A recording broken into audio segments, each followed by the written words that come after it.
Hey, this is Sabrina Monarch of monarchastrology.com, bringing you the astrology forecast for December 22nd to December 28th, 2021. So we're closing out the year 2021 with a third and final exact square of the ongoing Saturn Uranus square. And this time, asteroid Eros is in the mix, conjunct Saturn. We have Venus conjunct Pluto in Capricorn and Jupiter entering Pisces. So quite a week to transition into 2022 with. Jupiter in Pisces brings in a new layer of spiritual exploration, healing, and opening. So the trumpets resound, the oceanic sensation ensues. This is profound. And receiving all of that cosmic energy opens up a lot of awareness of where our vessels, our ships in the sea, so to say, if we're going to keep the nautical kind of Pisces metaphor here, our vessels, our bodies, consciousness, etc., can, where we can freely conduct energy versus where it gets stuck or lodged or blocked. When Jupiter last entered Pisces before retrograding back into Aquarius, I described it as kind of like a beautiful party scene. And are you out frolicking, in the party, in the mix of it? Or are you in a tower looking at the party from afar and kind of seeing your energetic blocks to participating in the reverie? The Venus-Pluto conjunction and the Saturn-Eros conjunction, and Saturn and Eros are square Uranus, will each relate to how we negotiate boundaries in relationship to the fullest depth of our feeling. Boundaries and structures are like irrigation channels, showing where water or energy is enabled to flow and where it's not. Every person has an energetic system that includes channels and boundaries, places where we have capacity to receive and conduct energy, and places where we are boundaried from receiving. At a pragmatic, literal level, one could analyze how time is spent in a day, for example. How much of it is allotted to what we truly value and what brings us alive? Where do we, at a structural level, invest time into something that feels burdensome or deadening? What is needing to give? At an energetic level, one could analyze how much space or capacity we have for certain moods, feelings, subtle qualities. Do we hold a lot of interior space for ruminating about what we find disgusting and distasteful? Do we notice where we have fear around what we desire the most and have a difficult time receiving it? Do we visualize and open new pathways in our imagination and open our hearts to possibilities? And I pose these questions not from like a moral standpoint of, say, don't invest your energy in ruminating on what disgusts you. Like that could be a worthy route of inquiry, but to be self-aware about our channels of irrigation, our channels of where we are allowing energy to flow versus where we don't, and to have some creative agency in how we build and shift these channels. I kind of see like the staircases in like the Harry Potter movies that like move, connecting different doorways at different times, and kind of like that internal system of where we are conducting energy and where we're not. And that's a deeper level of self-awareness. What am I giving my attention to? What energies am I indulging in versus where do I have boundaries? Where do we have choice within that? The Saturn-Uranus square brings up confronting tensions in the regard of how our current paradigm, both in the way that we think and concretely live our lives, where this paradigm has become a limitation or has reached a certain crisis point. The unique promise of this moment, though, is that of the breakthrough in consciousness. Not necessarily just making new choices related to a current impasse, but encountering entirely new ways of seeing the impasse and therefore entirely new ways of relating to reality.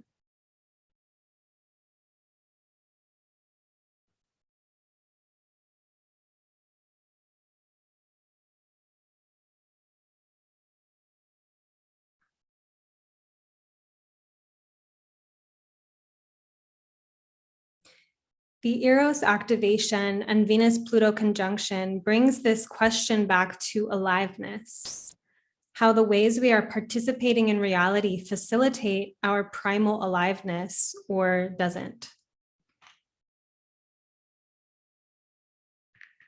I'm always catching typos in here. Okay, Eros. Eros is both power and responsibility.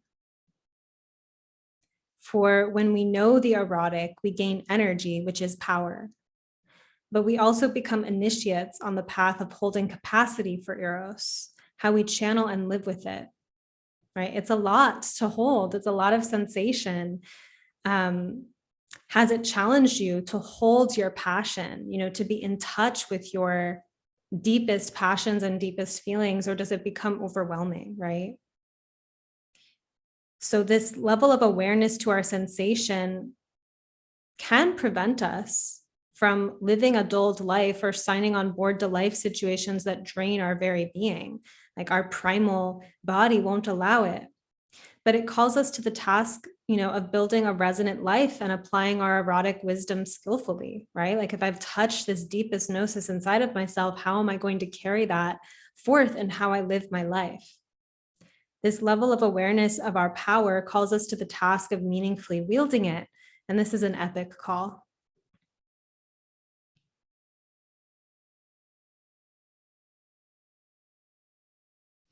So here's our week in more detail. December 23rd, 2021, Saturn in 11 degrees of Aquarius squares Uranus retrograde in 11 degrees of Taurus at 11:16 p.m. Pacific. This is the last exact Saturn-Uranus square, the transit that has been characterizing 2021. It will stay in orb through 2022. This time, asteroid Eros is 3 degrees away from Saturn in 14 degrees of Aquarius, Eros 14. So this Saturn-Uranus square relates to breakthroughs and revolutions in paradigm and the way society is structured, as well as major conflict or impasse therein. The way families, businesses, and institutions have had to adjust and respond to the pandemic and the consequences of the pandemic is an example of global crisis related to this very square.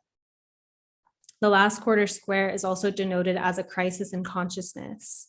With the last quarter phase, innovative thinking that is truly timeless or free of the constraints of the previous paradigm is often called for. At a personal level, the Saturn-Uranus square can relate to tensions within our family systems, relationships or relationship patterns, career, just to name a few, like any system really. Tensions within these systems that initiate some process of paradigmatic shift. Right? Like say someone who is like truly, in their being, in their nature, polyamorous, for example, and they've been working really hard to live a more monogamous life. And what kind of tension or impasse is that creating where kind of breaking out of that paradigm, right? And it could go the other way. Someone could be living a polyamorous life, but really their nature or the deeper thing needed is monogamy. And that kind of paradigmatic tension is opening up. That's just a pretty basic example, but it can get increasingly nuanced or complex or personalized in terms of what kind of system or paradigm we're playing out, what kind of personal pattern, and where it's reaching a breaking point where it's like, this isn't actually the correct paradigm, right? And in I forget the book's title, Thomas Kuhn, I think, about paradigm shift in scientific revolution or something like that. There was this realization eventually that within like science, within worldviews, that a paradigm will kind of fit, the day, fit a moment in time. And eventually new information is coming forth that can't fit into that paradigmatic view. And so there's a tension to the paradigm and then a new paradigm is formed. And so that happens collectively, that happens in government, it happens in academics and science, and it happens in our personal lives too. Like we're living a kind of lifestyle or living an ethos until our inner nature or like the experiences that are coming forth don't fit into that box anymore. And there's this kind of need to break out of that box. Eros relates to our primal erotic life force. Eros actually has a huge relationship with Saturn, as I've explored in Eros research that I've done, corresponding with how we either support the erotic, Saturn, facilitate, and allow the erotic to influence our standards, also a Saturn concept, or how we will block and deny the erotic. Right? Saturn is always kind of that, at least I see it that way, like it's always that choice of facilitating or restricting. And so our values, for example, we facilitate them by giving them time and space and showing up for them over and over again and kind of conditioning them into our lives. So if we really value Eros and value the things that bring us most alive, it's like devoting time and space to that, right? Whereas there can be a sense of, the way that I looked at Eros and Saturn was through the context of heartbreak, and how after heartbreak, there's this process of the potential for denial and shutdown of like, I'll never have that kind of love again. It was a one-time thing, or that person was so special, or this can never be recreated. I can't stay open. I'm going to shut down. Right. Versus I touch something that I've never touched before in this union with this other person, and I no longer can go to that place with that other, but where can I find and kind of integrate that within myself? And so, for example, to study Tantra or something, or study relationship, or pursue avenues in life that awaken us to that level of joy or fulfillment again in a new and different way. And the same can be said also for like psychedelic experiences, like having a huge experience, a huge opening, and then once coming down from the experience, figuring out what were the insights, what did I awaken to, and how can I integrate that into my daily life? And the latter, the integration, can be less sexy and glamorous, by some perspective, than that amazing mountaintop spiritual awakening or erotic awakening moment. So the erotic can be directly sexual. It can also be our most profound experiences of aliveness and the depth of our sensations. Young love is a great example or tension here to explore for the energetics of Eros and Saturn. Many people's first loves are extremely dramatic. I know mine were. Feelings that young people don't even know how to fully hold Saturn yet. It's coursing through their systems. Eros is often projected onto the beloved in that way. The opening that is felt through the encounter is felt as only possible because of that other. A first heartbreak can be profoundly devastating when the other, who represented Eros here, is no longer available. At this point, a person might harden and close off to life for a time, Saturn, or work to integrate the experience, also Saturn. Saturn Uranus as a transit can be producing shocking events that destabilize the equilibrium.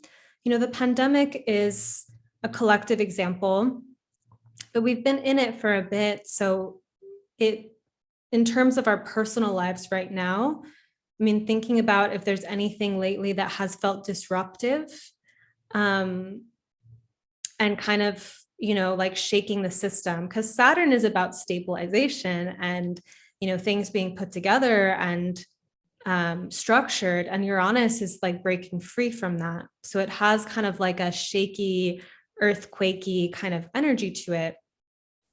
And so, when I think about like my own equilibrium and then shocks to that equilibrium, that kind of like integrating the reverberations of that aftershock is kind of what I'm feeling for the Saturn Uranus square. So some of these shocks and disruptions can reveal actually where we are not fragile, right? Like something happened that feels very dramatic, and yet it's also showing us our stamina or capacity. Some shocks can even enliven us and wake us up, you know? Eros here might speak to that as well. So it's not necessarily going to be about the event itself, but how we choose to respond to it. You know, I'm remembering a time when I was in high school that I, was microwaving this like wax to wax myself with, but I didn't check it with my hand before just pulling it out of the microwave. And it was scalding hot and I dropped it and the wax went everywhere. And I got burned and it was super painful, but it didn't get on my face, which I was very grateful for. The scars went away. But I remembered that I had kind of approached the microwave, approached this wax in this kind of lackadaisical, not very awake way. And then suddenly this event was so jarring, right? And it kind of called me to attention. And while that's a, unpleasant and somewhat benign example as well, certain things like relationally, like someone does something that's kind of out of the expected and it shakes us, or there's a destabilizing event at work or something like that, or we have a strange dream that rattles us or something. It's that sense of how is the awakener kind of confronting the status quo in any given arena of life. Consider heartbreak or disappointment here as well. Conventionally, these are not often included in the descriptions of the erotic. But the erotic is about aliveness and our full depth and range of feeling. So that's going to include everything. The places we numb off to or experiences we seek to control and prevent can essentially become the places we block as opposed to facilitate the erotic. Eros, Cupid would literally pierce individuals with magic arrows that inspired them to profound feeling. Being struck by Cupid's bow has a ferocity to it. When we are overtaken with deep feeling, it can range from the most exquisite to the most agonizing of sensation. Again, another shock, another destabilizing thing to our equilibrium, to be pierced by Eros' bow. Pay attention to where your experience or inner world is shaking and awakening you, and where there are openings here to contact the erotic. What does it take to more deeply feel and allow yourself to receive the pleasure that is available? What does it take to allow yourself to feel the emotions you'd prefer to wall yourself off to? Right? Sometimes it's just our paradigm, right? Like we have certain emotions and certain aspects of our inner life that we have labeled as bad and to be avoided at all costs, right? And so there's all this resistance and turmoil. But when there's a paradigmatic shift of like, everything is an experience, like every emotion or, every dimension of my being is something to be in relationship with. Not that we don't practice kind of boundaries around, say we have like inner parts and like these different kind of parts of our psyche. It's like we're not just letting one drive and like run the whole show necessarily, like say our inner saboteur or something. It's like we might be in relationship with that part of ourselves and acknowledge it, but it's not about just letting it like spill out, right? But that sense that if it's all us, and if we have that desire to be intimate with ourselves and with life, then sometimes even having like a difficult experience, going to the journal to write about it and process it can actually be exciting. Of like, this is a moment of awakening. Like I get to awaken in this moment, as opposed to this is this terrible thing, right? So pay attention to those kind of shifts in paradigm internally that could be arising. So one reason we block ourselves off from challenging emotions is that we don't feel we can handle them. It is a different experience to be so depressed that we can't get off the couch, or we engage some addiction in a hypnotic numbing trance, versus to be actually alive in the difficult emotion. Sometimes we simply make the transitional choice to notice we are numbing and decide to open up to greater feeling and movement of energy. With Saturn in Aquarius and Uranus in Taurus, friendship, Aquarius, and self-esteem, Taurus, come to mind. Consider if there are breakthroughs to be had in the way you show up for yourself as your own friend. How might that concept resource you to move through difficult and crunchy moments?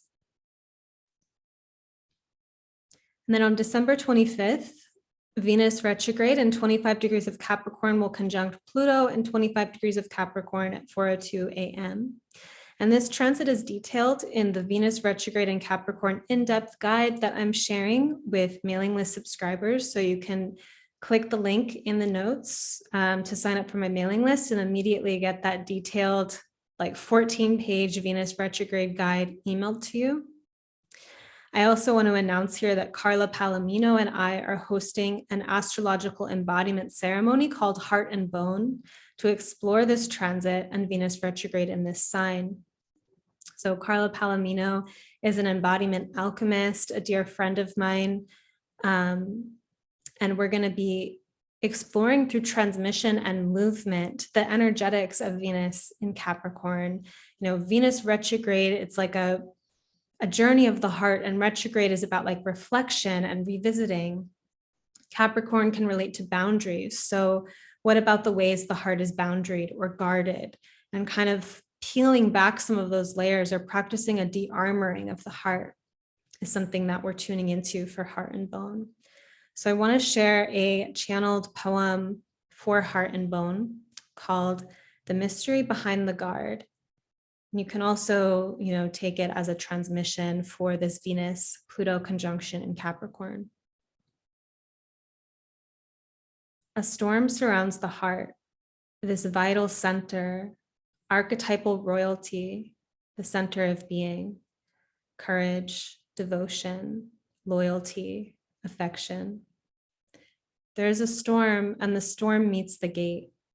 How much resource, all the royal guards, will be expended here to protect from life penetrating the guardian gate. An inner trembling resists pain from the outside and in the inside, anything but this. And there is a whisper at the back of the heart that utters, open this seal that lines the back wall. This storminess is inside of you. Let it pour out from the back seal. Relax your trembling guards. Feel your storm pour out into your bones, your solar plexus, your pelvic bowl. Feel it purify and awaken you. Can you feel that spacious nothingness? No pain, not yet relief, just profound space disarming the struggle. Like the black starriness of night, a faint twinkling sense of possibility growing. The eyes soften and sink back inside. The aperture is widened. I am not just the wall, the guard, the gate. I am the mystery that lies beyond them, mysterious even to me. And in the darkness of that mystery, the mystery bears a fire, self-lit, self-sustaining. It is a more profound judge than the guard.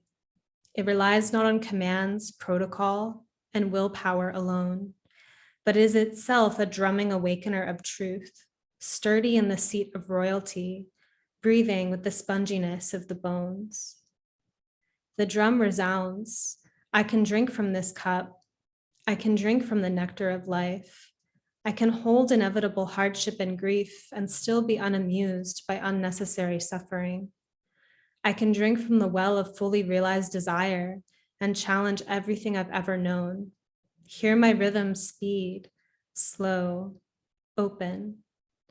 Drop open into the vital waters, spinning the will to live, inspiring open previously locked chambers. Layer, layer, layer, release. What would it mean to not be afraid of life, to feel Eros, Ero, and the cosmos rush right through it?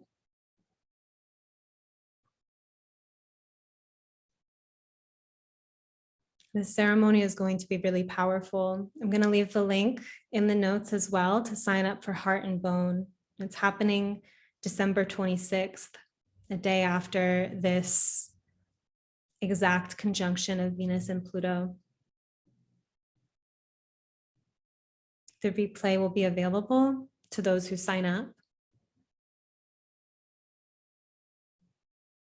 And I'm so excited to go on that journey with you. And also on December 25th, Jupiter in 29 degrees of Aquarius will square Ceres retrograde in 29 degrees of Taurus at 10:13 a.m. This transit could relate to the intersection of higher level insight, Jupiter in Aquarius, about what nurtures and sustains us, Ceres in Taurus. If the vision comes first, we might apply the idea. This could be like having an exciting idea in the mind's eye and then carrying it out and feeling fed, feeling nourished by that. Alternately, the direct experience of being with what nurtures us will shift the mind. Have you watched the quality of your thoughts change when you were at a hot spring or had your feet directly in the dirt?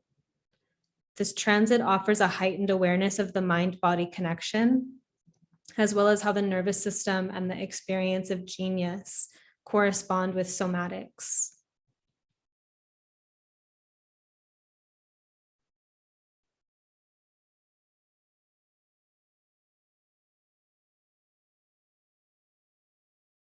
December 26th, we have Mercury in 20 degrees of Capricorn, sextile Neptune in 20 degrees of Pisces. I didn't delineate that one, but I love the sextile energy between Capricorn and Pisces. To me, it feels like the dreamy architect, like the film director, you know, the person who can materialize a dream. So Mercury sextile Neptune can be supportive for that kind of dream work, visualizing, imagining, and also, you know, imagining the steps or actually taking steps to carry out a plan that is inspired. Then December 28th, Jupiter enters Pisces at 8:10 p.m. Pacific. We had a preview of this transit from May 13th to July 28th, 2021. If you think back to that time, the summer, Jupiter will enter Aries on May 10th, 2022, and retrograde back into Pisces October 28th, 2022, finally leaving Pisces on December 20th, 2022. So we'll have another time with Jupiter and Pisces briefly. Jupiter's stay in Pisces will also see a conjunction to Neptune and Pisces exact on April 12th, 2022. So this is a big defining transit of 2022, this Jupiter-Neptune conjunction, which I think is just going to be so spiritualizing, so beautiful, right? And so oceanic, and a beautiful time for kind of spiritual development, intuitive development, healing. You know, and healing can be, you know, Reiki or something, you know, like that, something very direct. Healing could also be spending time playing in the water, or being outdoors, doing things that bring you to a place of peace, and a connection with beauty, or a connection with, you know, feeling connected to source, however that looks for you. So what I wrote here, Jupiter in Pisces is a transit of emotional and spiritual healing. Jupiter in Pisces has a profound oceanic field. It is a big, merging, dissolving, unifying energy. People seeking to expand their spiritual connection, direct relationship with spirit, psychic, clairvoyant opening, or the like may find this transit amplifying ease and abundance around spiritual expansion.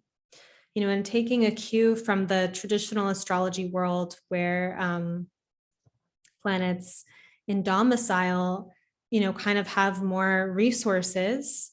And so Jupiter in traditional astrology is at home in Pisces as well as Sagittarius. And so it goes that like the things that Jupiter governs over, like Jupiter has more resources to support those things. And so for things like travel or expansion or, you know, spiritual exploration, there's a greater ease around those things. Things like optimism, seeing a higher perspective, can also become easier.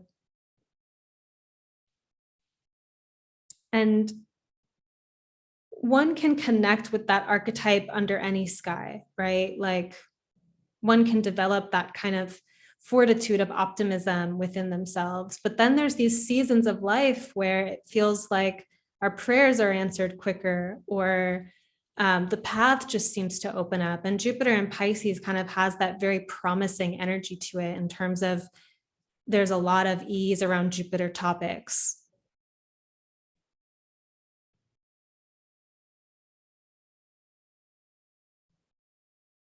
Remembering that Pisces also relates to illusion and the Maya, part of spiritual development is also about discernment. An excess of Jupiter in Pisces could just be about being lost in the sauce, like in the kind of the dream without, ground. But at a higher level of engagement and wisdom, it may also be a time of realizing where we get carried away in illusion. Sometimes these disillusionments are also profoundly spiritualizing and relieving, because we get to let go of the fog that has separated us from our truer nature and the truer connection we have with reality, right? Like, I love the positive disillusionments, right? Like, where we realize that something that we've believed for years is like not actually true, right? And one of the ways that this can show up is like an idea that's very painful, right? And it sticks in us as like there's so much pain and anguish around it. And either we kind of stop the story there, or there's like a deeper unfolding of the story where it's like that painful thought, that kind of veil lifts and we see another truth behind it. And sometimes it's not just a matter of an instant change of mind or an instant change of perspective, like those miracles exist, but sometimes it's also about going on a journey, or contacting maybe a piece of information or an experience that awakens us to a possibility that kind of lifts that veil. And so when I think about disillusionment, sometimes it has that air to it of like something that I believed in and cherished. Like, I grieve that I am no longer with that illusion, right? But negative dreams, nightmares can also lift. And those kind of disillusionments really feel like blessings. And what I've realized from disillusionment after disillusionment after disillusionment is like it's part of the spiritual path. It's like that lifting of veils, the clearing of the fog, and that even a painful disillusionment is a blessing in disguise, in the sense that it's clearing away the fog that is obscuring us from a truer nature. And there's just these fluctuations in terms of moments that awakening is beautiful and feels good, and when awakening is painful. But I think that if we have a sense of faith in that overall process, that we can continue to kind of be open to that expanded sense of awareness and that realization of where we're holding illusion. One thing we may learn or seek to learn during this transit is how to dream.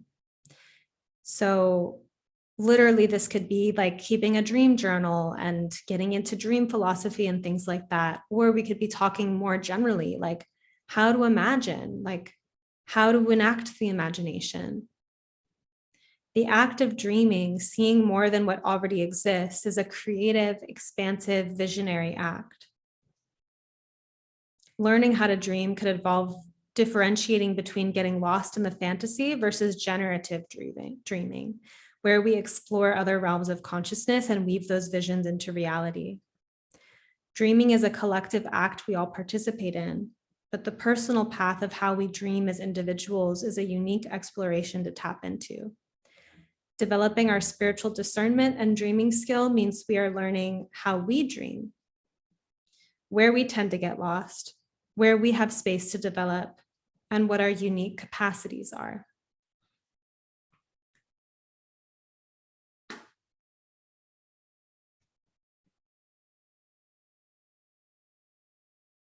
As manifestation and manifestation teachings have been a really big part of my life and creativity, something that I noticed a lot of these teachings are about are kind of like learning how to see beyond particular circumstances in terms of not getting fixated on emotionally identifying with them or seeing them as all that there is, and seeing like the vision beyond that. And of course, along that path, there is room for oversight and error, not being with something, overlooking it, right?